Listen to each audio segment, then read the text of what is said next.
Hey, it's Sam. And John. And you can watch new episodes of our latest podcast, OKOP, where we tell the funniest freaking stories on the internet. Like someone making billions off of playing RuneScape? Oh, make those Bitcoin billies. Or the doctor accidentally putting the mistress as the emergency contact instead of the wife. Hey, yo, that sounds like a family feud. Do not tell Steve Harvey. But the point is, we got some bangers. Yes, so if you want to laugh and occasionally cringe, listen now for free wherever you get your podcasts. Pet Milk Program with Fibber, McGee, and Molly.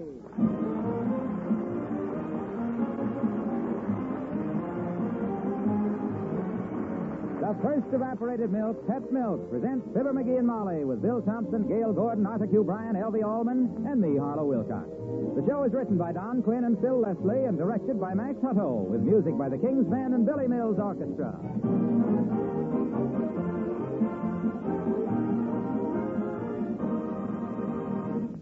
Just 20 more days till Christmas, and it'll be a real Christmas with homemade cookies and candies.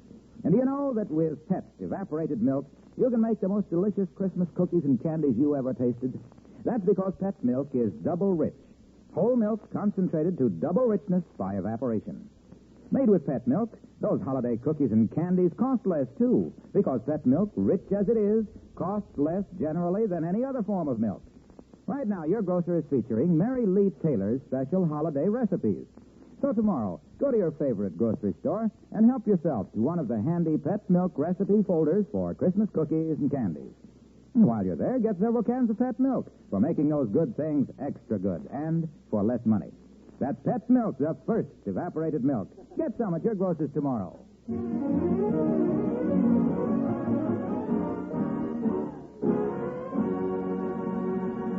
The McGees of 79 Wistful Vista are not the kind of people who are willing to go to just any old kind of a party, except at the drop of a hat. But somebody dropped a hat, and here, all dressed and ready to go, we find Fibber, McGee, and Molly.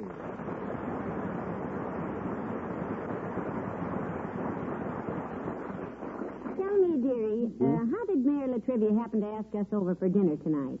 He must be socially desperate. No, I think he done it just to be tactful, kiddo. Tactful? Yeah. You see, I met him downtown this morning and asked him did he want to go bowling tonight, and he said he couldn't. He was having some people over for dinner, and I says, who?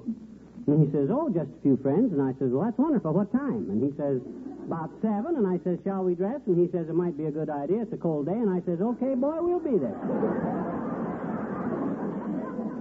Oh, McGee, then we weren't really invited. Why, sure we were. Otherwise, why should he tell us what time to be there? About 7, he says.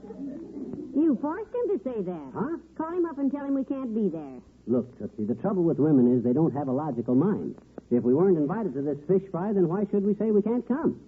And if we was invited, why don't we go? See? QED. Quit educating Daddy. Well, But if it'll make you feel any better, I'll call LaTrivia and confirm the deal, okay? wrap it up. I'll take it. Hand me the phone. Oh, no, I can't. By this time, he's went home. Gone home. Sure, but he couldn't have gone unless he had a went, could he have? How was that again, lover? I says he must have went, and you says I should have said he must have gone, and I simply pointed out that he couldn't have gone unless he had a went, could he have? You know, that's the first 30-word sentence I ever heard with 63 grammatical errors in it. I never would have believed it. Come in. Well, for goodness sakes, Dr. Gamble. Hi, Fatso. Come in, Doctor. Thank you, my dear. Hello, Baldy. What do you mean, Baldy? I got more hair than I ever had in my life. I was referring not so much to the outside of your head, egg face, but the inside. I'll bet it's as bare and shiny as a third rail. Doctor, did you come into our little home merely to insult me? Yes. Good. Sit down and have a cigar and let's get at it. No, don't do that. We haven't got time. We're on our way to a party, Doctor. At LaTrivia's? Yeah, how'd you know? He asked me to stop by here and invite you. You mean we hadn't been invited before, Broad Haunch? That's it, Butterthumb. He's going to show his home movies that he took this summer. He knew you'd seen them, but he thought Molly might be amused. Oh, I'd love it, Doctor. Now that it's official, I'll have a lot more fun. You know, I hate parties where I have to eat standing up at the sideboard because I wasn't expected to come. Who's going to be there? Some of our social equals, I presume, I hope? No, I don't think he's scraping the barrel that deeply. These will all be nice people. Governor Algebright, Senator Toomey, Alderman Weingand, Mrs. J. Withers Fetlock, so on. Mrs. J. Withers Fetlock? Isn't she that wealthy woman who raises horses outside of town? Uh-huh. The one that gives so much to the community chest they can't close the lid? Yeah, she's got so much dough you'd think everybody'd hate her. But, you know, everybody likes her. Yeah, she's a very nice woman. I've treated her for saddle blisters. Well, I'll see you at the party, children. 7 o'clock. And... I wonder who this is. Come in. Well, put a paddle wheel on my stern and call me Robert E. Lee if it ain't little Teeny. Come on in, sis. Hello there, Teeny. Hello, Teeny. Hi, Miss McGee. Hi, Dr. Gamble. See, I guess maybe I mustn't come in. I guess you're all dressed up for a party or something. No, we got a few minutes, kid. You know Dr. Gamble, eh? Sure I do, I betcha. He was at our house when the stork brought me. I believe I was at that, Teeny. Mm-hmm. I have kind of a knack for being on hand for things like that. Mm-hmm. But you slipped up the night the stork brought Willie Toops. They had to take a taxi cab over to the hospital to find you. Well, I always try to be Hey, available. Dr. Gamble. Hey, Yes, Teeny? look. How'd you like to make a deal? Now, watch it, sis. Watch it. I've made deals with this guy before. You'll be lucky to come out with all your bicuspids. Oh, McGee. Pay no attention to him, Teeny. As the world's greatest chiseler, he's never found out that a chisel is only good when it gets hit on the head. What's the deal? Well, maybe it's kind of silly, maybe, but, well, I've always wanted a little brother. So, well, I'll trade you my tricycle, which all it needs is a little fixing, like 2 new wheels and 1 handlebar, if you'll bring me a little brother. Little baby brother, Will you do it, Will you, Please? You wouldn't settle for a sister? No, brother or nothing. Firm deal. If you want that tricycle, you better get busy, Doctor. Well, I'll do what I can, Teeny, but I make no promises, you understand. I'll have to find out what kind of a stork the storekeeper has in stock. You have to go now? Yes, I and Willie Toops are going to a birthday party tonight, and I gotta go down to Kramer's drugstore and get my costume back. Kramer been wearing your costume, sis? No. I left it there to be fixed, I betcha. I didn't know Kramer repaired fancy dress costumes, Teeny. What kind of a costume was it, Teeny, and what's Mr. Kramer doing to it? Yeah. Well, it was a kind of a devil costume. Oh, that. I wore it on Halloween, and I got the tail tore off in a revolving door. What made you think Kramer's drugstore would fix it? They got a sign up there that says so. Hmm? It says, "We retail spirits." Oh, there you go. See you, Bart. So long, everybody. So long, Teeny.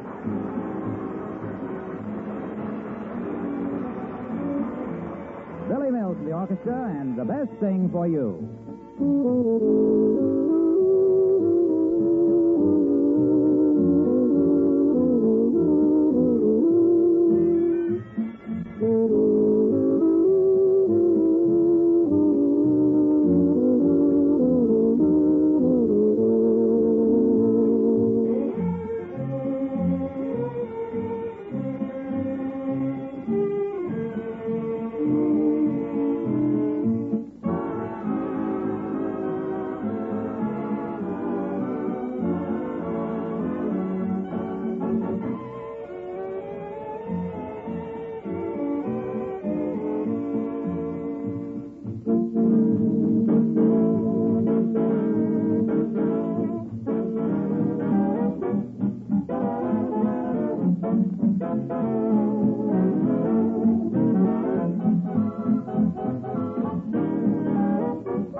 say you've already seen these home movies that the mayor is showing tonight, dearie, huh? And boy, are they awful. Look like they were took through a hole in a rubber boot from the back of a bouncing Jeep. Oh, well, home movies and babies. If they're your own, they're wonderful. Yeah. LaTrivias is proud of them as if they were Darrell Zanuck's life work. I'm going to try to persuade him not to show them. Why, for goodness sake? Well, with the governor here tonight, I don't think it's safe. Uh-oh. Oh, here's LaTrivia's house. Pretty fancy, eh? Mm-hmm. Bet he puts out more dough to keep that brass knocker shine than we do for FHA payments. Well, he's independently wealthy, dearie. His family had money. Yeah, and I always resent a politician who inherited money. Makes it too hard to accuse him of larceny. Well, here we are. Yes, you wished? No, we knocked. Guest of the mayor, Buster. Me and Mrs. McGee. Oh, yes, quite. I was about to suggest that you wipe your feet before entering. As I've been requested to show you every courtesy, 1 foot apiece will be sufficient. Thank you. Please come in. Your hat and coat? Certainly there is hat and coat. You think he just rents them for parties? I was merely suggesting, madam, that I take his hat and coat and your wrap, madam. Here you are, Jeeples. Give him your coat, kiddo. I'll take the checks. Checks will not be necessary, sir. Follow me, please. Dinner will be served almost immediately.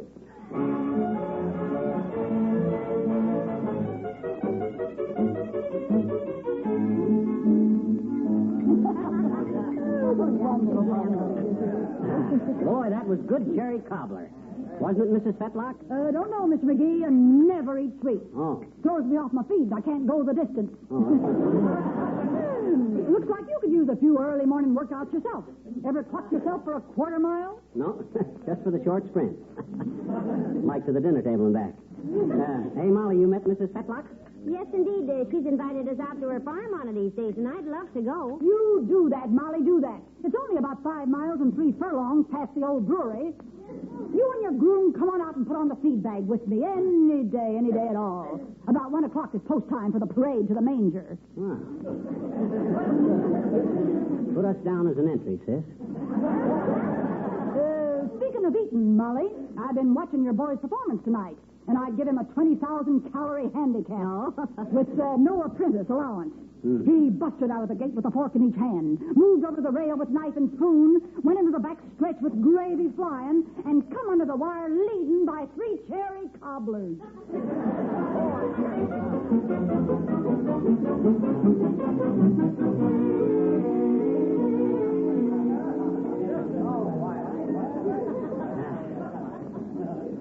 Hey, that was a wonderful dinner, LaTrivia. Thank you, McGee. I noticed you seem to be enjoying it. You know, I'm surprised he didn't ask the butler to wrap up a few pieces of that cherry cobbler to take home for the dog, Mr. Mayor. Oh, I didn't know you had a dog. Now, for that, I'd get one, boy.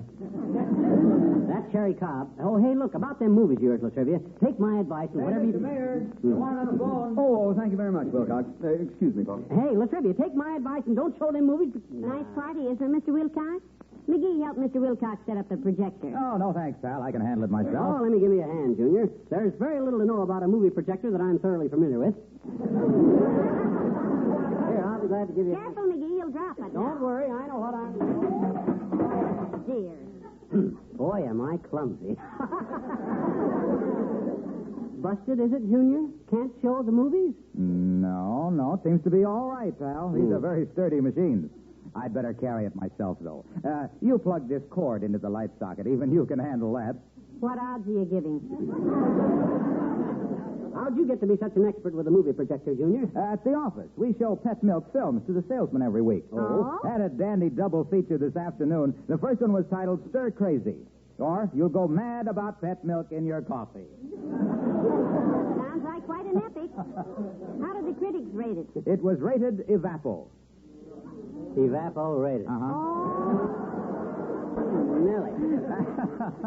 And the other feature was called Treasury Agent, or They Thought She Had a Hidden Income, because she always cooked with double rich pet milk. That was a good one.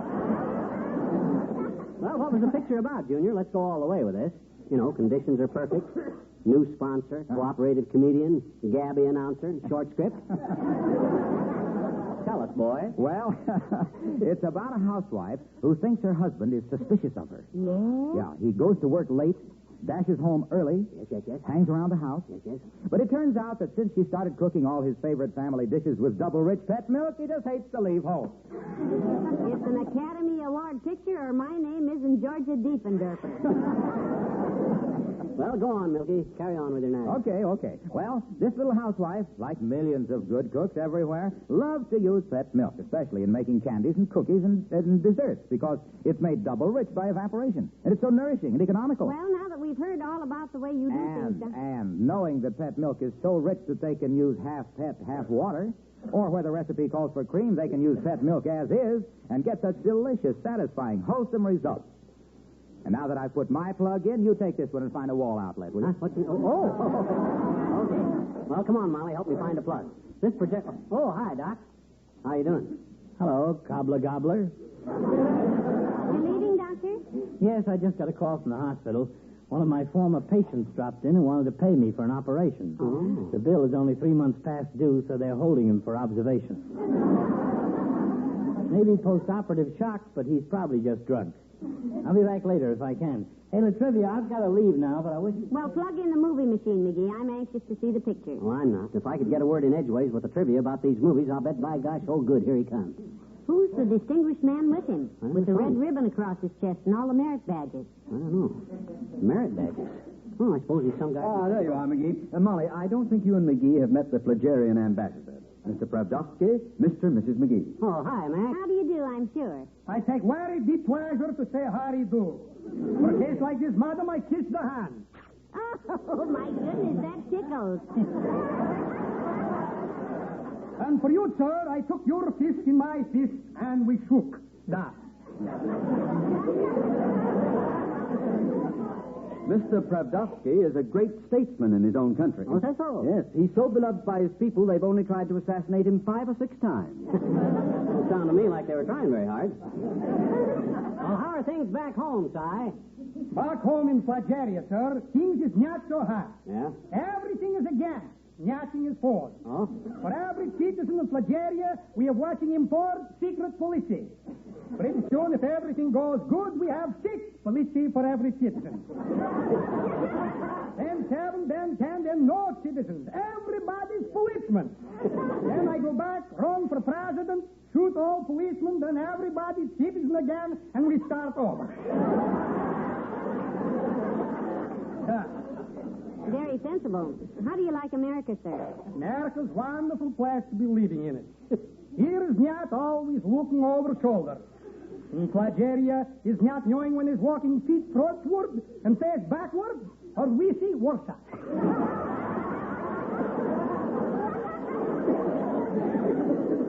Well, I'll let you people talk. Yes. I have to visit with some of my other guests. Get that projector plugged in, will you, McGee? Oh. It's getting late. I want to show those movies. No, you don't, kid. Look, I've been trying to tell you why... Later, McGee. Later. Oh, but listen- Excuse me, Molly, Mr. Pravdovsky. Certainly, Mr. Mayor. Arrivederci. I speak 17 languages, 2 of them pretty good. English I do not speak so peachy because I've been so small in this country. Maybe when I've been here bigger, I can talk gooder. In Flageria, I've been assassinated. McGee, what did you do? Looks like I must have blew a fuse, kiddo. All right, folks, don't be alarmed. Just blew a fuse. We'll have it fixed in just a couple of hours.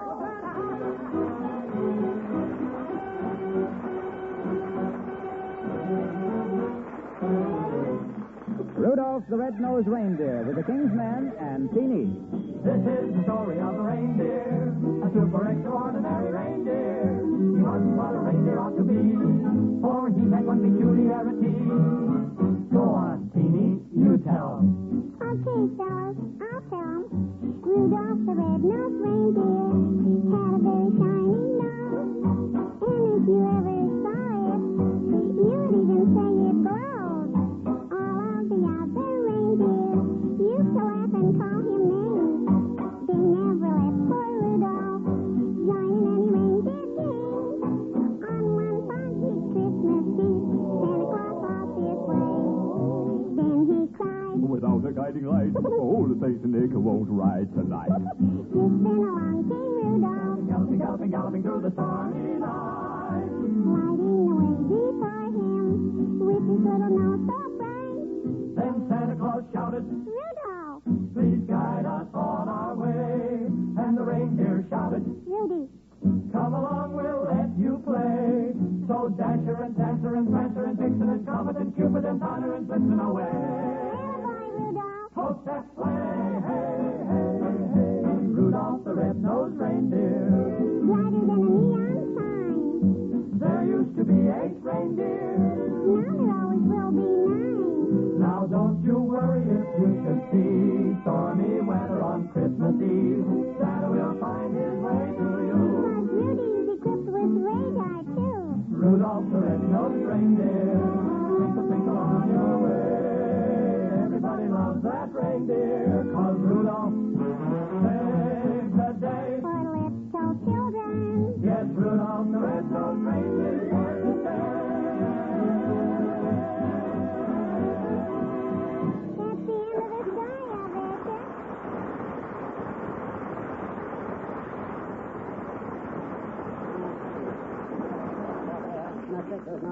All right, everybody. If you'll find chairs, we're about to show the movie. Now, look, LaTrivias, will you listen to me a minute? Certainly, McGee. What is it? I don't think you ought to show these pictures. Oh, wait a minute. Governor Argabright doesn't seem to be able to find a chair. I'll be right with you, Governor. You don't seem to be having any luck at all talking to the mayor, dearie. I'll say I don't. He jumps around like a barefooted dog on a hot sidewalk. Look at him buttering up the governor. Wonder he don't hold him on his lap to watch the movie. Well, I wouldn't blame him if he did. Do you know what I heard tonight, McGee? What? The governor is thinking of retiring, and he wants to groom Mayor LaTrivia to take his place. What? Yes. LaTrivia for governor? Oh, my gosh, now I'm... McGee, move that screen back about 3 feet, will you? Oh, sure, Junior. Glad to. Hey, excuse me, folks. Let me through here, please. Excuse me, I want to get through. Pardon me, Mrs. Fetlock. So, okay, son, don't let him crowd you into the rails. Hey, Junior.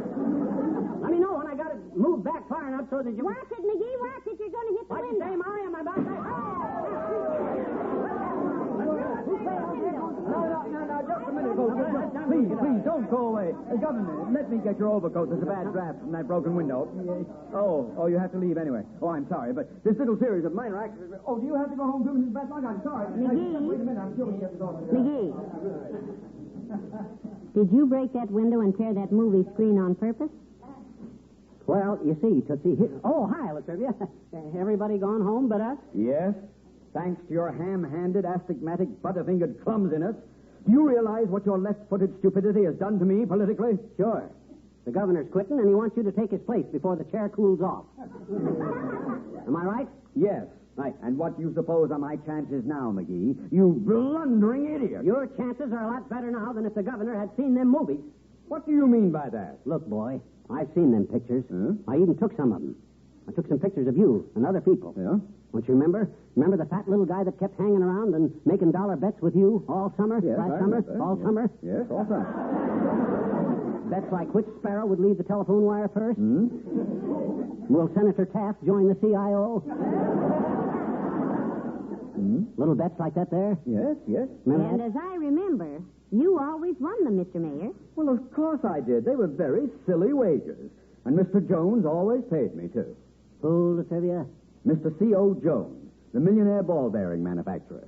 Look, LaTrivia, he wasn't really C.O. Jones. That was just one of his names. Well, but what... You know who that guy is? Hmm. That's Bigsy Stumpmeyer, the gangster. And you were going to show the governor moving pictures of you, taking money from him all summer. Oh, good heavens. McGee, I apologize. It's about time. You've saved my political career. Oh, dearie, you were wonderful. Oh, I'm really grateful, McGee. Trying all night. I don't know how to thank you. Oh, well, you don't have to. Oh, what can I do, my boy, to show my appreciation? Well, I don't want to take advantage of the situation, LaTrivia, but you see, my gosh, but... Well, for goodness sakes, name it. Name it. What do you want? Is there any more of that cherry cobbler left?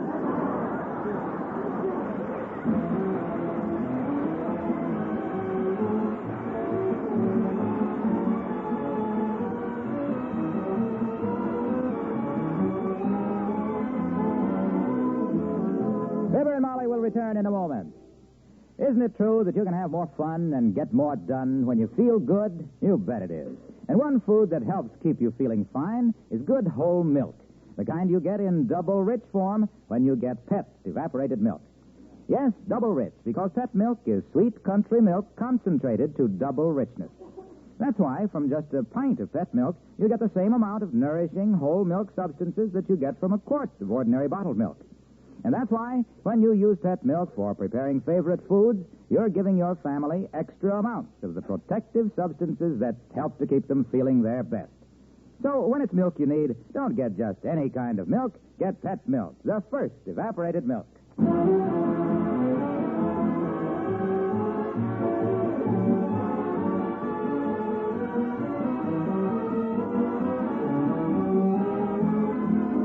Ladies and gentlemen, just to show you how far we'll go for a laugh and how shameless we really are, the joke about we retail spirits that you heard earlier tonight was taken from a minstrel show joke book published in 1873. But to prove that we are not entirely unscrupulous, in next week's show we have a completely new joke, written especially for us. Be sure to tune in and see if you can tell which one it is. Good night. Good night, all.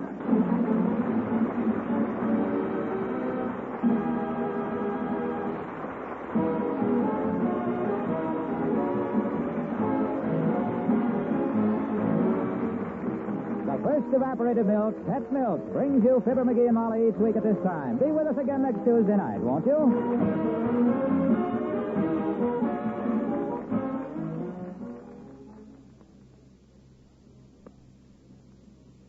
How would you feel if a big burly policeman rang your doorbell looking for your husband?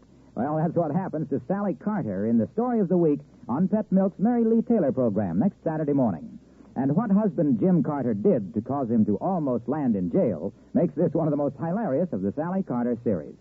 Mary Lee Taylor's recipe of the week for deviled beef patties is pretty special, too. So tune in sure next Saturday morning for Pet Milk's Mary Lee Taylor on your NBC station.